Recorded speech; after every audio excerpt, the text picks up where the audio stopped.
kuman baik, ya, kuman baik. Ya, kalau kita memberikan suatu rangsangan atau imunisasi, itu artinya memberikan kuman yang dilemahkan atau kuman baik atau antigen apa yang memicu supaya antibodi kita muncul. ASI itu akan memicu seperti itu, memberikan rangsangan pada tubuh kita untuk membentuk antibodi. Itu disebut ya bisa dikatakan sebagai imunisasi pertama pada bayi kolostrum itu. Jadi jangan sampai terlewatkan ini fase yang zaman dulu seringkali oleh ibu-ibu dibuang, betul. Yang karena warnanya tidak putih. Karena gitu ya.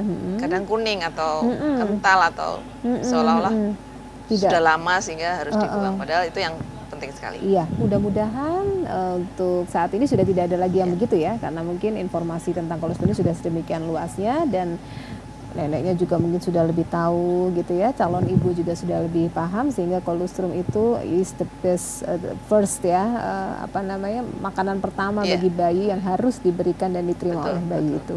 Baik, step yang kedua barangkali dokter, setelah ibu melahirkan, setelah IMD ditunggu dan kemudian saat dulu nih biasanya kan kalau kita persalinan di rumah sakit, ibu dibiarkan istirahat biar tenang, katanya bayinya di ruangan terpisah. Ini gimana dokter? Apakah ini akan menimbulkan hal-hal misalnya menghambat ASI atau bagaimana dokter sebaiknya? Yang dianjurkan adalah melakukan rawat gabung atau rooming in. Jadi artinya bayinya bersama-sama dengan ibu sesering mungkin, selama mungkin. Kalau memungkinkan 24 jam. Tapi kalaupun tidak, sesering mungkin selama mungkin. Artinya lebih banyak dominan bersama dengan ibunya. Sehingga bisa begitu bayi ada tanda-tanda atau memberikan sinyal untuk ingin menyusu, bayinya langsung bisa menyusu pada ibunya. Begitu. Kalau di ruangan terpisah kan nggak ketahuan gitu. Betul. Artinya menunggu bayi menangis dulu, baru dibawa ke ibunya, baru disusui. Padahal sebetulnya kalau bayi menangis itu sudah agak terlambat ya.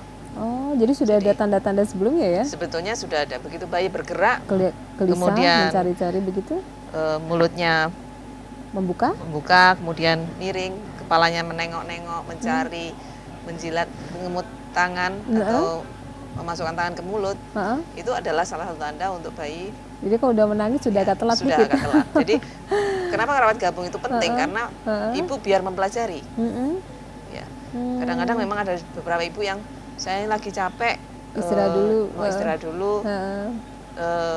Tapi ibu-ibu yang mengerti, makanya pentingnya antenatal atau penjelasan sebelum melahirkan itu pada saat hamil itu adalah bahwa pada saat setelah lahir ibu juga mempelajari. Dalam satu hari pertama itu biasanya bayi relatif tidak terlalu ingin minum pada dasarnya. Ya ingin minum tapi tidak sesering setelah 2 atau 3 hari. Kenapa? Karena cadangan energi, sebetulnya bayi punya cadangan energi dalam 3 hari pertama itu sudah mulai berkurang. Nah, semakin hari dia semakin ingin minum, gitu. Nah, pada saat bayi dirawat sama ibunya akan melihat, oh kalau bayi ingin minum dia menunjukkan tanda-tanda, terus masukkan tangan ke mulut, cari-cari puting, kemudian berbunyi, artinya menangis kecil, suara-suara gitu. Makin lama makin ditunda makin menangis. Nah kadang-kadang yang kalau dipisah bayinya terlanjur menangis baru dibawa ke ibunya. Sudah stres duluan bayinya. Sudah agak terlambat. Iya, tapi juga ada untungnya jika rooming in adalah ibu jadi lebih kenal betul dengan karakter bayinya gitu, karena yang paham ya memang harusnya ibunya sendiri. Baik, itu kalau misalnya memungkinkan setelah persalinan, IMD, kemudian rooming in tadi ya, itu sebagai standar yang ya bagi ibu-ibu yang bersalin untuk hari ini ya. Nah, setelah itu ASI eksklusif sampai berapa tadi, 6 bulan ya dokter 6 bulan, Nah ya, itu kadang-kadang ada masalah, kenapa berhenti gitu, atau si ibu ini frustrasi karena sudah hari kedua, ketiga ASInya tidak keluar dokter, ini gimana, anak saya takut nggak minum. Ada kan kekhawatiran seperti itu. Bagaimana dokter menyikapi pasien-pasien yang mungkin mengalami masalah seperti itu? Dalam 3 hari pertama yang saya sebutkan tadi bahwa bayi punya cadangan. Ya, dalam bentuk brown fat atau lemak coklat, kemudian glikogen ya, masih ada ya livernya ya, yang memang dalam hari ke hari pasti akan berkurang. Jadi kenapa kok bayi langsung IMD kemudian rawat gabung supaya segera bisa menetek dan ASINya segera keluar karena dipancing tadi. Pada saat hari ketiga begitu cadangannya berkurang, ibunya sudah terampil, bayinya sudah pinter netek, ASINya sudah semakin lancar. Nah itu yang penting. Bukan berarti kalau punya cadangan terus dia nggak disusukan, enggak. Oh, jadi begitu. tetap di awal harus cukup sering disusukan sehingga memancing kemudian makin lama makin terampil dan makin banyak ASINya. Masuk ke usia hari ketiga hari kelima dan seterusnya itu ASINya pasti akan semakin banyak, ya semakin banyak. Yang disebut ASI peralihan. Normalnya pada ibu-ibu yang 99,9% itu kemungkinan besar akan terjadi. Jadi pada kasus-kasus tertentu memang ada yang mundur misalnya. Tapi kita pantau bayinya bagaimana kondisinya, apakah bayinya kencing, apakah bayinya BAB, bagaimana suhunya. Nah, bayi kencing dan BAB itulah ada indikator bagaimana bahwa ASINya masuk atau tidak gitu ya. Bukan hanya dari kelihatan dari entah diperah atau dipompa. Seringkali ibu-ibu sekarang pompa juga untuk kalau tidak dipompa kok nggak kelihatan ASINya. Biasanya minum atau enggak gitu ya, nggak ketahuan karena memang tidak terlihat begitu. Indikatornya adalah yang penting kita pantau kencing sama BAB. Iya. Nah, selain itu ada juga ibu-ibu yang masih belum terampil ya, belum terampil, kemudian bingung nih posisinya. Ya kalau bayinya satu kadang bayinya kembar. Kemudian stres sendiri karena mungkin pengaruh lingkungan ya, mungkin biasanya baby blues begitu-begitu sehingga merasa bahwa saya enggak cukup ini memberikan ASI atau juga mengalami puting yang lecet karena tidak pernah terbiasa. Itu bagaimana dokter biasanya? Apakah supportnya seperti apa supaya ibu-ibu ini tidak frustrasi begitu? Kalau untuk mendukung ibu sebetulnya lingkungan sangat berpengaruh. Jadi tenaga kesehatan yang pertama tenaga kesehatan ya, di mana ibu itu melahirkan ya, keluarga ya itu juga ibu, bapak, mertua, suami, kakak, adik. Betul. Itu sangat mendukung keberhasilan. Sangat menentukan juga keberhasilan apakah bayinya bisa disusui dengan baik. Masalah-masalah yang terjadi misalnya perlekatan tidak benar, kemudian puting lecet itu sebenarnya bisa diselesaikan. Itu masalah yang wajar aja kan sebenarnya, tidak terlalu dikhawatirkan ya. Bisa dibantu maksudnya ya? Bisa dibantu. Oke. Artinya pasti semua ibu mengalami sedikit banyak ada kesulitan ya.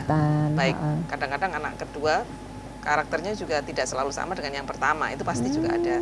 Jadi setiap kali kita memiliki putra atau melahirkan, kita belajar lagi untuk bagaimana jadi tidak bisa disamakan. Dulu kakaknya gini udah bisa, ini kok belum gitu ya. Nah ini juga ada posisi kadang-kadang bayi itu kelihatannya mengenyot tapi rasanya kok dia tidak menghisap apa-apa begitu. Itu ada kesalahan perlekatan ya, mungkin katanya kayak mulutnya tuh terlalu di ujung atau gimana itu. Ada posisi-posisi itu nanti kalau tenaga medis yang mendampingi bisa dibantu ya dokter ya? Tenaga medis terutama bidan ya pasti. Biasanya sudah terampil ya untuk mendampingi ibu. Jangan ragu untuk menanyakan.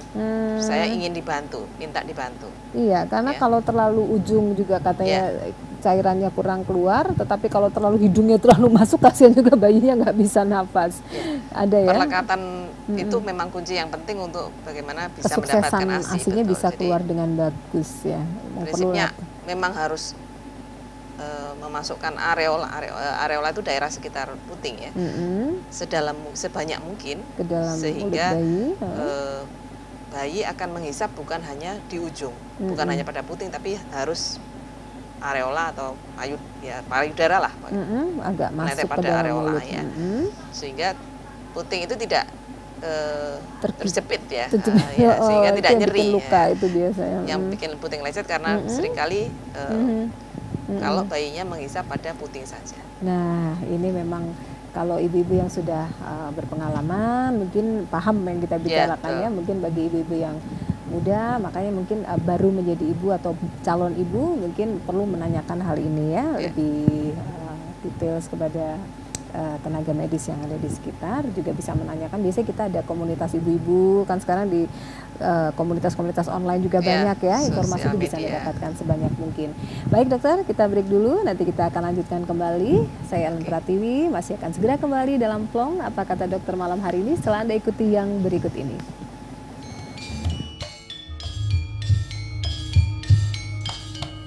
Melo kae benderane ku mlebet angawe-awe abang putih sang dwiwarna iku lambang sejatine nagara kita wis merdeka kang ada dasar Pancasila dumadi kalaning tanggal 17 Agustus sasine nuju taun 1945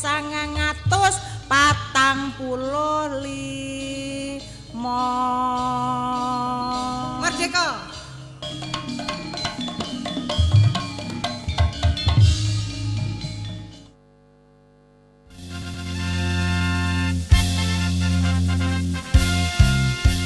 Pejuang itu kalau melihat bendera merah putih berkibar, hatinya bergetar, sedih, ingin menangis.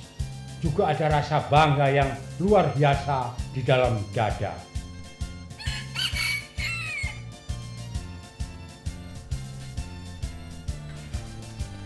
Pak Sianto? Ya Pak. Kenapa kok nggak pasang bendera? Maaf Pak, saya lupa Pak. Sampean itu tidak ikut berjuang. Cuman disuruh masang bendera saja tidak mau. Siap Pak, saya pasang sekarang. Saya tidak ingin dihormati sebagai pejuang. Tapi saya wajib mengingatkan kepada mereka agar mempunyai rasa nasionalisme kepada bangsanya. Kepada sang saka merah putih. Hormat! Stop!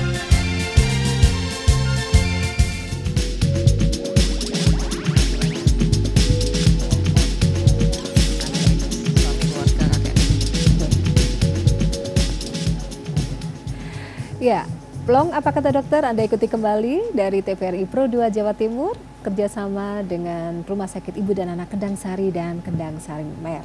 Baik, tidak terasa Dokter Diana, kita sampai di sesi yang terakhir ya. Malam hari ini kita ngobrol-ngobrol soal ASI ini rasanya nggak ada habisnya, karena ini sesuatu yang seru sekali yang kita bicarakan dan banyak informasi yang perlu kita sampaikan dan harus dipahami juga oleh para pemirsa ya Bunda serta keluarga tercinta. Nah, karena saat ini sudah digencarkannya ASI gitu ya, dan rumah sakit pro ASI juga semakin banyak, ibu-ibu muda yang paham tentang pengen anaknya terus diberikan ASI juga semakin banyak. Nah, ini apakah mereka bisa berdiri sendiri dokter? Maksudnya apakah tidak tetap perlu dukungan? Misalnya begini, ibu-ibu sekarang kan aktif nih, mungkin ke mall, mungkin masih ada yang kuliah lagi, mungkin kemana gitu ya, pergi ke satu daerah, berkelana kemanapun, tetapi mungkin bayinya bisa ikut, bisa enggak, atau mungkin diperlukan ruangan-ruangan khusus untuk ibu memberikan ASI pada putra-putri ini. Kayaknya gimana untuk zaman sekarang, apakah sudah semakin bertambah atau bagaimana sebaiknya menyikapi semangat ibu-ibu yang ingin memberikan ASI pada putra-putrinya ini? Ya, untuk di tempat umum sebenarnya semakin banyak ya fasilitas kesehatan, fasilitas laktasi, ruang laktasi yang semakin biasanya namanya nursery room gitu ya, atau nursing room ya, di mall, kemudian di bandara, di stasiun, dan terminal, itu sudah ada perhatian dan kepedulian ya untuk ibu-ibu yang menyusui. Merupakan prasyarat juga untuk suatu fasilitas untuk harus mengadakan adanya ruang laktasi atau nursing room itu tadi. Itu adalah peran serta dari pemerintah kota, pemerintah provinsi, pemerintah daerah dan sekitarnya untuk bisa mengadakan ruang-ruang laktasi yang semakin banyak.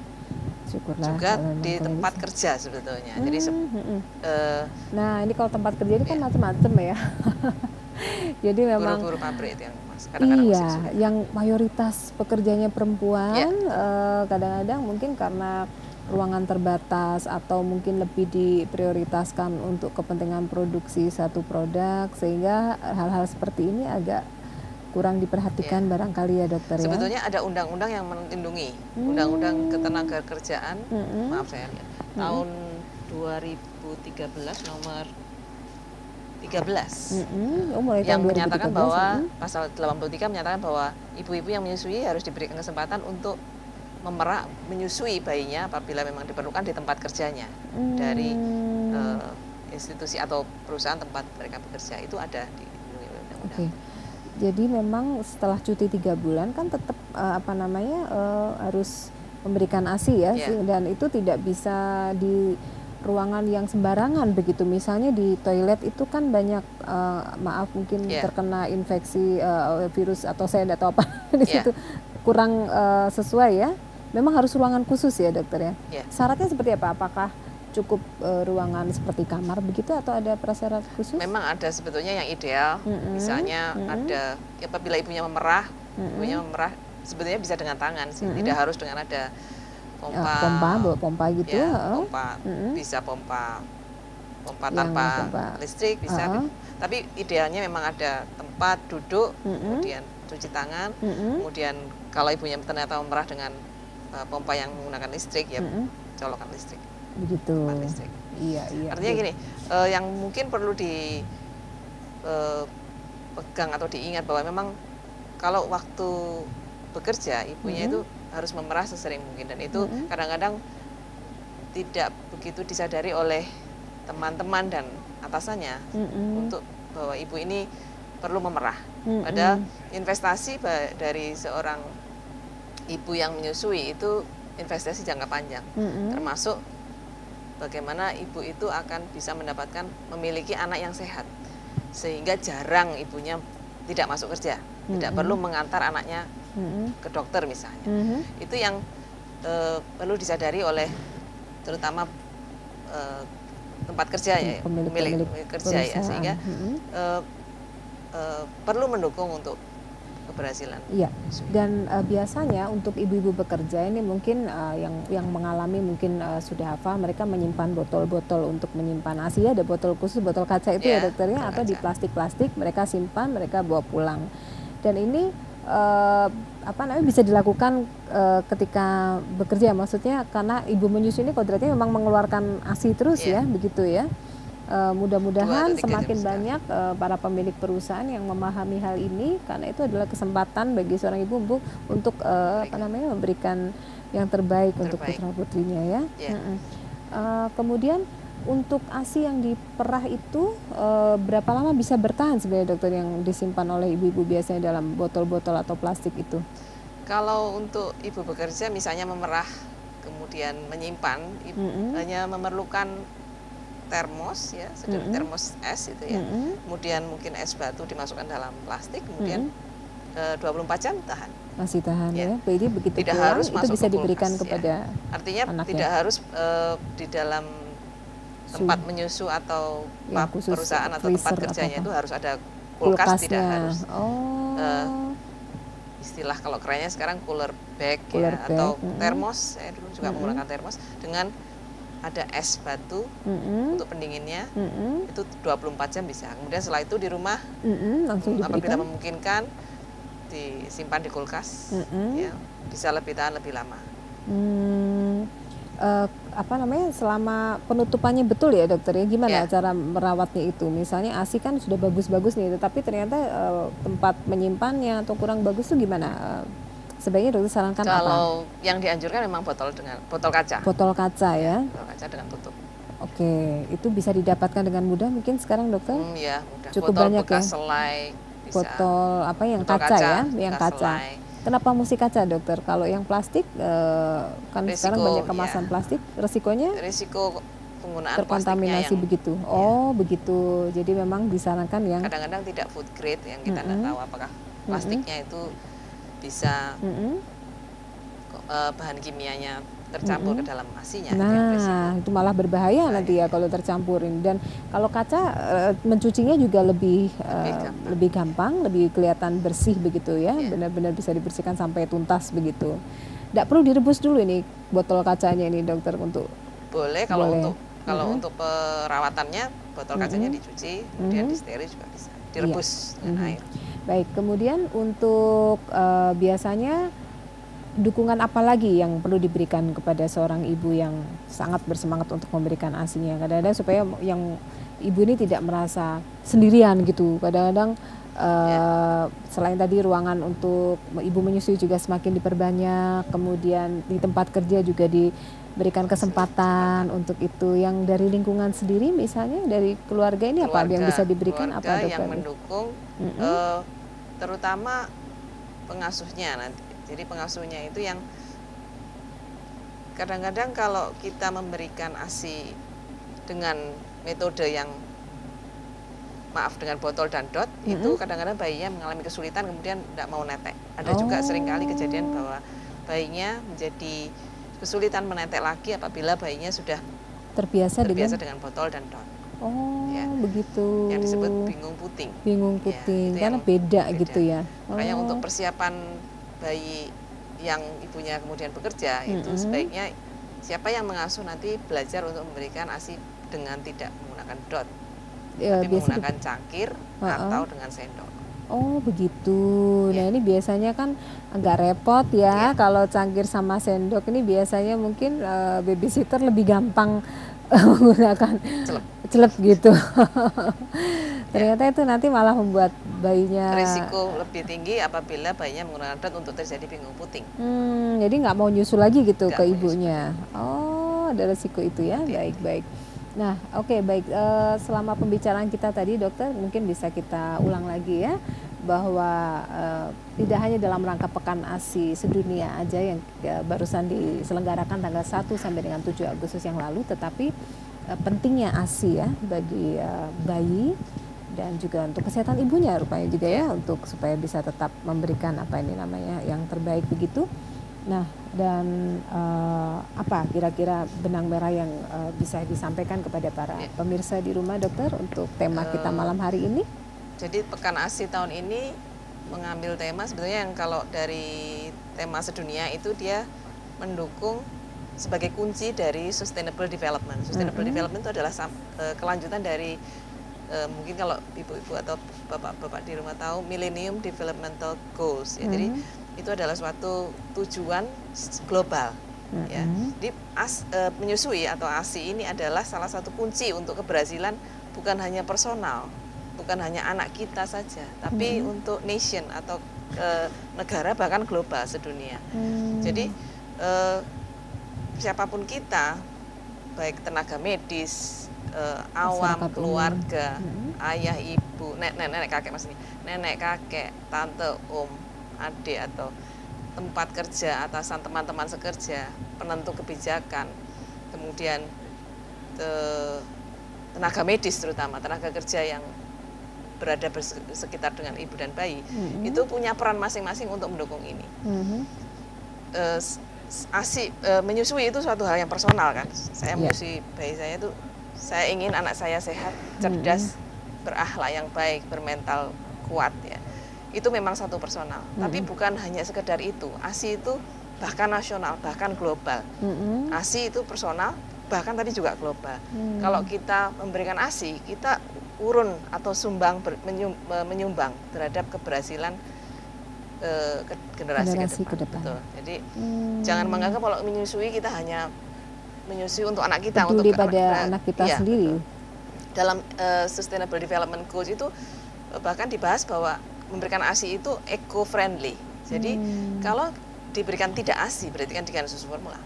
Berapa banyak yang dipakai untuk bahan bakar? Berapa banyak yang waste atau kaleng-kaleng yang dibuang, kotak-kotak yang dibuang yang dipakai itu? Berapa banyak energi yang dipakai? Berapa banyak air yang dipakai untuk membuat itu?